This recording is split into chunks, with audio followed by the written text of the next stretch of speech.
There is something about horror films and games that I suspect will draw me to them for the rest of my life. Or afterlife. Perhaps it's the sensation of my hair standing on end. Perhaps it is the simple thought that there may truly exist demons and ghosts.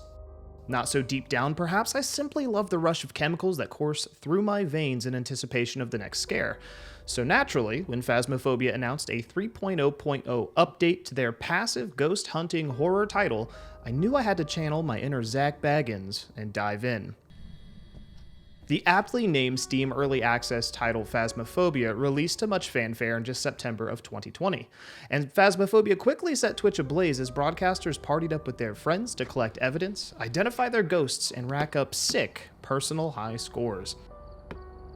Here, nearly a year later, we are taking a dive into whether Phasmophobia still holds up, has improved, and perhaps what the title needs to continue innovating and growing. For the uninitiated, Phasmophobia is a passive ghost hunting experience. You don't hunt the ghosts to banish them for all eternity so much as rattle their cage, irritating them into leaving clues that you then collect for evidence. This evidence then leads to a positive identification of the appropriate entity type, which then leads to a mission success and cash in your pocket. In this update, we received 2 new ghost types to identify, both the Goryo and the Myling. We also received a new piece of equipment, the DOT Projector. Projecting, well, dots across the room, this device will pick up the silhouette of any ghostly movement that may go unseen by the naked eye. Nearly every piece of gear has overhauled visuals and will also react differently during the ghost's deadly hunts, so long as they're relative in location to the ghost. Movement has also been overhauled. You now move as fast as you previously did while sprinting, and the sprint that you currently have has been changed to a racing 3-second burst with a 5-second cooldown. And they don't mention it, so I could be losing sanity, but ghosts feel more atmospheric and terrifying, humming lullabies such as Ring Around the Rosie while, searching the house to kill you.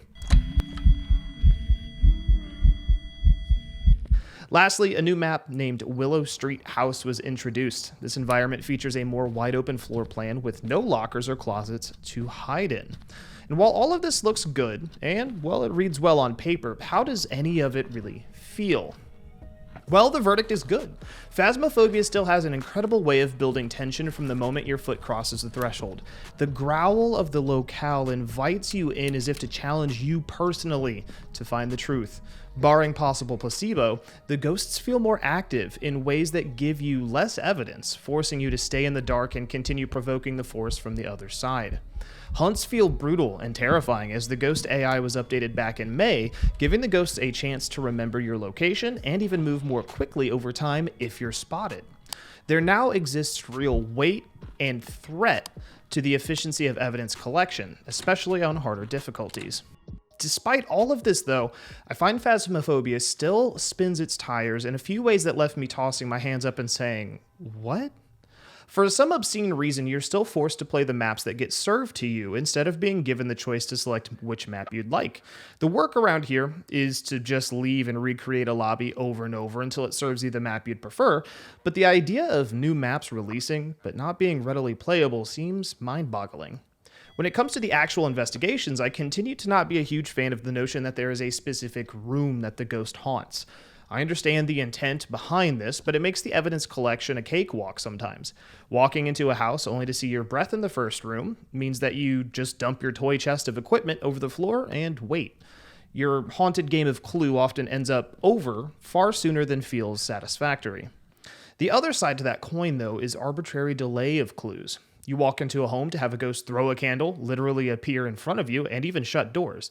But for whatever reason, you can't get the last clue to manifest for your journal, so you can get out. Several spook investigations left me wondering if mechanics or equipment were bugged simply due to the difficulty of getting a solid reading. And in my mind, it's this lack of consistency that can leave a souring taste in the player's mouth. I certainly understand the importance of hiding clue triggers behind seemingly random circumstances.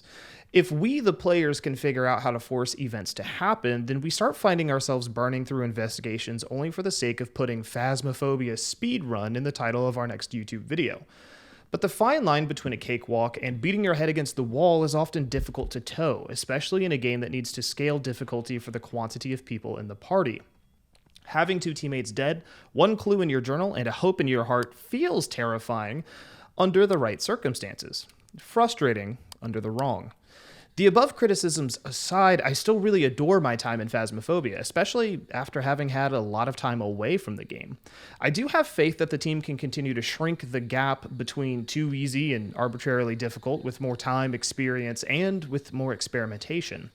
I absolutely recommend this title still, especially at its price tag of $14, if you are into the idea of prodding the things that go bump in the night.